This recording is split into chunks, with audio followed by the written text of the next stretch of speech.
हिमाचल में कोरोना के बढ़ते मामलों को लेकर स्वास्थ्य विभाग ने एक बार फिर से अपनी कमर कस ली है। वहीं स्वास्थ्य विभाग के प्रधान सचिव ने भी सभी से एहतियात बरतने की अपील की है। पूरे हिमाचल प्रदेश में अगर बात करें तो अभी तक कोरोना के 3,660 नए मामले चल रहे हैं, जो कि एक चिंता का विषय ज़रूर है। वहीं स्वास्थ्य विभाग के प्रधान सचिव सुभाशीष पंडा इन बढ़े हुए मामलों और विभाग की सतर्कता को लेकर क्या कहते हैं, आइए सुनते हैं। देखिए, पिछले कल ही माननीय मुख्यमंत्री महोदय ने एक वीसी के माध्यम से सभी डिप्टी कमिश्नर्स और चीफ मेडिकल ऑफिसर्स के साथ भी चर्चा किया हुआ है। विभाग के स्तर पे हम निरंतर चर्चा में हैं सभी सीएमओस के साथ और बीएमओस के साथ भी।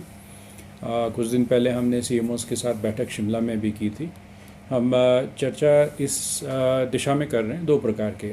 एक तो कि हम जो इन्फेक्शंस बढ़ रहे हैं उसको कैसे रोकथाम करेंगे, और दूसरे ओर से कैसे हम वैक्सीनेशन को बढ़ावा देंगे। तो जहाँ तक इन्फेक्शन रोकने की बात है, हम बार बार आग्रह कर रहे हैं पूरे पॉपुलेशन से कि कोविड अप्रोप्रिएट बिहेवियर अवश्य अपनाएं। कई बार ये महसूस ऐसा शायद हो रहा है लोगों के बीच में कि ये आम मामूली से ज़ुकाम की तरह आ रहा है। मैं सतर्क करना चाहूँगा, इस प्रकार का ये बीमारी नहीं है।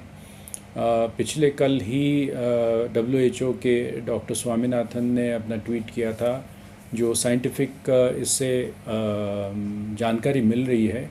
ये कोविड अभी अगर माइल्ड है तो फ्यूचर में ये ऐसा भी हो सकता है कि ये कार्डियोलॉजिकल इश्यूज़ पैदा कर सकता है, न्यूरोलॉजिकल इश्यूज़ पैदा कर सकता है।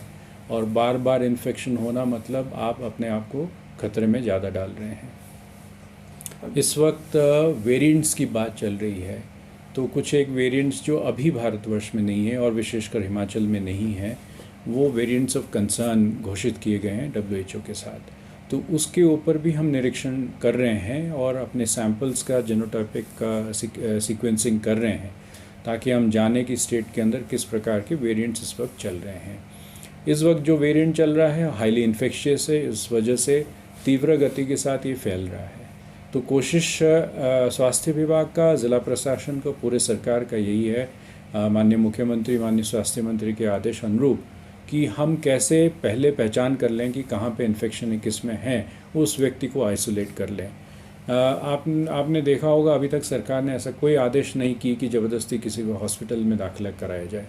मोस्टली हम होम आइसोलेशन की रिकमेंडेशन करते हैं, इसलिए कि लोगों को कठिनाई ना हो। लेकिन अगर वही व्यक्ति इस होम आइसोलेशन को सीरियसली पालन नहीं करते हैं तो संभवतः वो और लोगों में उस चीज़ को फैला रहे हैं, कोविड वायरस को आगे फैला रहे हैं। तो हमारा विनम्र अनुरोध है कि अगर आप पॉजिटिव हैं तो अपने आप को स्ट्रिक्टली आइसोलेट करें, आपके घर परिजन वालों को दूर रखें, क्योंकि ऐसा भी हो सकता है कि आपके परिवार में कोई बुज़ुर्ग व्यक्ति हो, कोई ऐसा व्यक्ति हो जो अनजान हमसे हैं, और लेकिन उनके कोई कार्डियो इशू हो, कोई लंग्स की इशू हो, किडनी की इशू हो, कोमॉर्बिडिटीज़ हो, शुगर की हो, तो हो सकता है उनके लिए खतरा आप पैदा कर रहे हैं। तो आप अपने आप को उचित ढंग से आइसोलेट करें और दूसरे से दूर रहें। कम से कम 10 दिन अपने आप को आइसोलेशन में रखना बहुत ही सही रहेगा, और इसी तरीके से हम इस इन्फेक्शन को फैलने से रोक पाएंगे। ये सहयोग हम आप सभी से अनुरोध कर रहे हैं। सर, इसके साथ पहले माननीय प्रधानमंत्री जी का धन्यवाद करेंगे। उन्हें अमृत महोत्सव के उपलक्ष्य पे अगले 75 दिन तक, यानी कि सितंबर 30 तक का जो 18 से 59 वाला जो एज ग्रुप है उसके लिए फ्री कर दी है। हमारे पास वैक्सीन्स पहुंच गए हैं और उचित मात्रा में हमारे पास है, और हमारा कार्रवाई चला हुआ है इस वक्त कि हम कैसे लोगों को वैक्सीन दें। और खुशी की बात है कि वैक्सीन ईगरनेस हम देख रहे हैं, यानी कि लोग इच्छुक हैं कि ये जो प्रिकॉशनरी डोज हैं वो लें।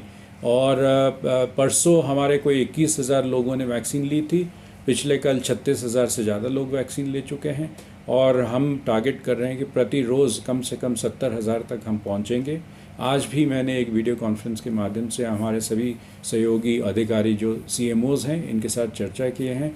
रणनीति बन गई है, हम कैंप्स लगाएंगे, हम क्षेत्रों में जाएंगे जहां पे लोग आ नहीं पाते हैं, उस प्रकार से भी कार्य करेंगे।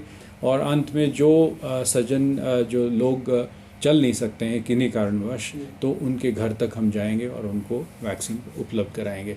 स्कूल्स में जा रहे हैं, इंडस्ट्रीज़ में जाएंगे, कॉलेजेस में जा रहे हैं, यूनिवर्सिटीज़ में जाएंगे और आम भीड़ वाले एरिया में, टूरिस्ट के एरियाज़ में भी हम कैंप सेटअप करेंगे। एक कैंप वाला अप्रोच, एक मिशन अप्रोच हम कर रहे हैं। Thank you.